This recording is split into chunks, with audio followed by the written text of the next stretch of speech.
Today we will be talking about Middle Ages, a fantastic... Whoa! Catapults!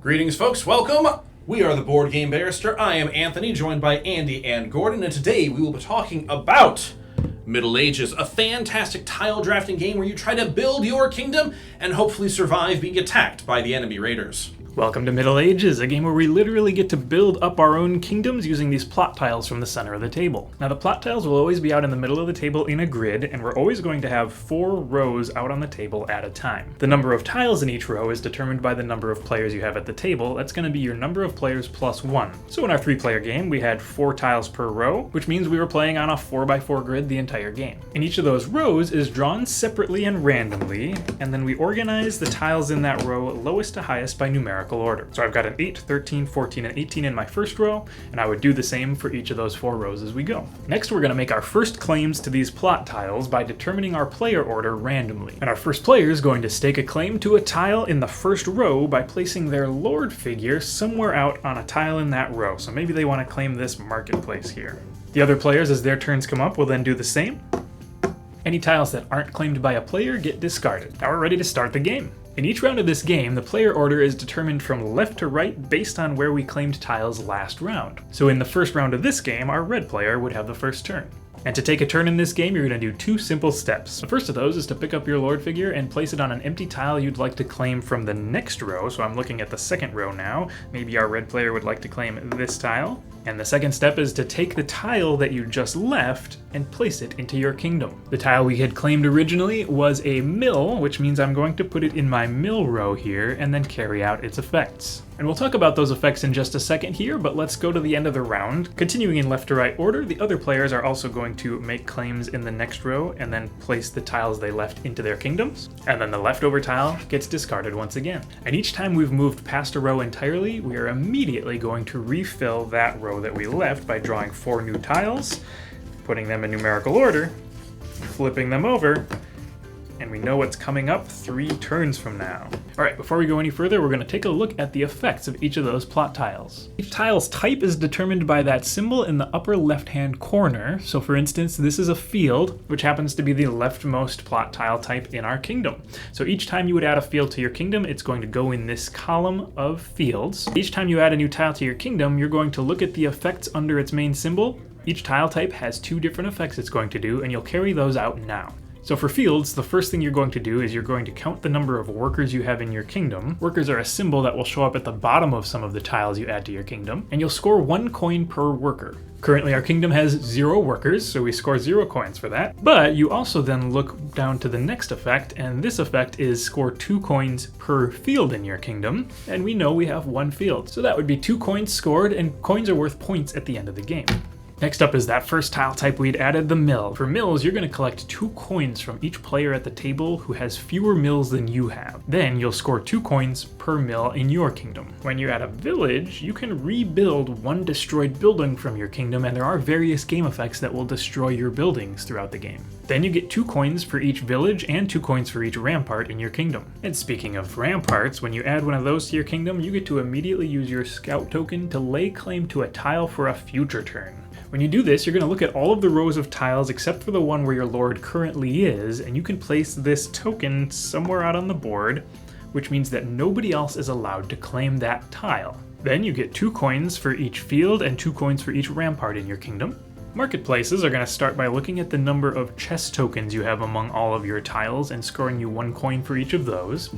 Then you score 2 coins for each mill and 2 coins for each market in your kingdom. The barracks are for aggressors. When you add a barracks to your kingdom, you are going to steal 2 coins from each player at the table who has fewer ramparts than you have barracks. Then each of those same players has to destroy the tile in their kingdom that is furthest to the left and highest up. So in the case of this kingdom, that would mean the field was destroyed. Destroyed tiles are going to go off to the side of your kingdom because, as we've already said, they could be rebuilt later potentially. And our last 2 tile types, the church churches and palaces are very interesting because they permanently upgrade your entire kingdom board. When you add a church, you're going to grab one of these coin upgrade tokens that actually plug into the bottom of your kingdom board. This immediately enhances the effects of one of the tile types on your board. So say I added this into my villages, for instance. Now each time I add a village, its second effect will mean that I get 3 coins for each village and 3 coins for each rampart. Palaces have a similar first effect where they'll upgrade your board, except the palace upgrades actually add tile types instead of adding an extra coin. So for instance, I could add this marketplace upgrade into my ramparts. So now each time I use the rampart's second effect, I'll get 2 coins for each field, 2 coins for each rampart, and 2 coins for each marketplace in my kingdom. So each new round we'll start left to right making our claims, adding tiles into our kingdoms, till eventually we find ourselves at the bottom of our grid. Whenever we have a turn where our lords begin in the bottom row, we're going to make our claims for that turn from the top row. So our first player would hop all the way to the top to make their claim and then place that tile into their kingdom. But finishing that fourth and final row in the grid has one additional effect, and that comes in the form of an event card. To start the game, we're going to have 4 event cards on the table. We're going to carry out the special effect of the first card that first time we finish the grid, and in this case, that special effect is that everybody gets 2 coins for each mill they have, and everybody gets 2 coins for each village they have. So it's actually a really nice event in this case. I'll refill that bottom row as normal and carry on playing just as we were, knowing that as soon as we've come to the bottom of this grid again, the next event will occur, and so on and so forth. And as soon as that last event has occurred, the game also ends. So that means that we're going to be playing through a total of 16 rounds. And as soon as we've completed that 16th round, our kingdoms are complete. We're going to score up how many points everybody has and see who won it. All right, so we just finished playing Middle Ages. It was my first time, Andy's first time. It's my second time. Anthony has played before. The box says 30 minutes. Our first game with some rules checks and the like took about an hour. I feel 30 minutes is a little ambitious. I think if everybody knows what they're doing and you are moving very quickly, you could do 30, but I really think that 45 is a more accurate time frame, at least for 3 players. I really like the styling of how the board and the game itself plays out as you're going through it, based on just whatever the action of any individual tile type is, and then how it synergizes with the rest of your board, I think is really nice. How some are dependent on you having other structures and that type of thing, and then also looking ahead and trying to see, well, if I have more of this, then that allows me to do this other thing as well, I think is really important.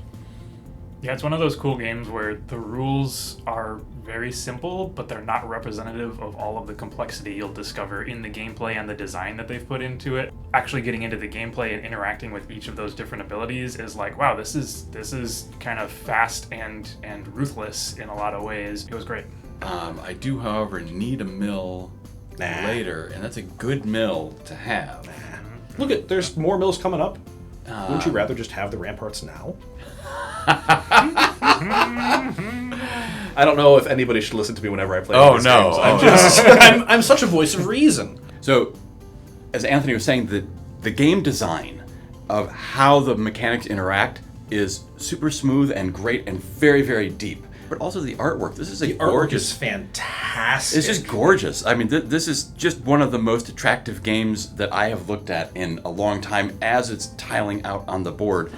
And the puzzle piece element seems like it's a gimmick, but we've all played tile games that you're putting together and it's just the flat edges and everything kind of gets a little shifty as you're playing. This allows everything to really lock together, so it physically makes the game more enjoyable and easier to play. Well, and also because of that puzzle element as you're building it, it's pretty much impossible to put something in the wrong spot. The game physically doesn't allow you to make that mistake as you're going through it, and if you have like 2 or 3 of every building on the playmat, it looks like an actual kingdom with a river and a road, and it feels really nice just to look at what you have made by the end of the game, which is quite nice. Yeah, and I really like that there are a lot of different strategies you can choose as you look at your board in the beginning of the game and as the tiles unfold for the rest of the game. There's not one good way to play the game and one way to approach choosing those tiles and winning. I think this becomes a perfectly approachable family game because it basically says you're going to get stuff no matter what you do. It's going to feel good to move forward and continue to build your kingdom, and your kingdom's going to start scoring you more and more points no matter what you choose. You might not win it in the end, but you're going to discover some cool strategies along the way. Yeah, if if the worst thing that happens is, oh, I get some money, but I don't get a ton of money, that's still, you're still progressing in the game, which is nice. And just to be clear about our stance on the game and whether it's good or not, we played this game because Anthony had played it and loved it and wanted to play it again. And as soon as the game ended, Gordon and I looked down at the table and were like, that was amazing. That was great. So the game is really solid. Oftentimes we'll be telling you about pitfalls to watch out for or slight tweaks and changes we would make to the game. At this point in the video, I don't think we have any notes. I don't think that I have anything. It's a really solid game. It's a great example of how the board game industry evolves and takes mechanics you've seen before and just not even improves upon them, but changes them, adds some complexity, adds some different other mechanics, combines mechanics to make a really great game, and enough thought went into the design and the art to make it fantastic overall. So really solid. If it sounds interesting to you, you should grab a copy. What if we switch off one line each? And Oh, yeah. yeah, that can only go well. Yep. All right, folks, that was Middle Ages. Thanks for watching. We really hope you had fun watching as much as we had fun playing. Hit that like and subscribe if you like what we do. Comments are always welcome. And we'll see you next week. Thanks for joining us. What the hell?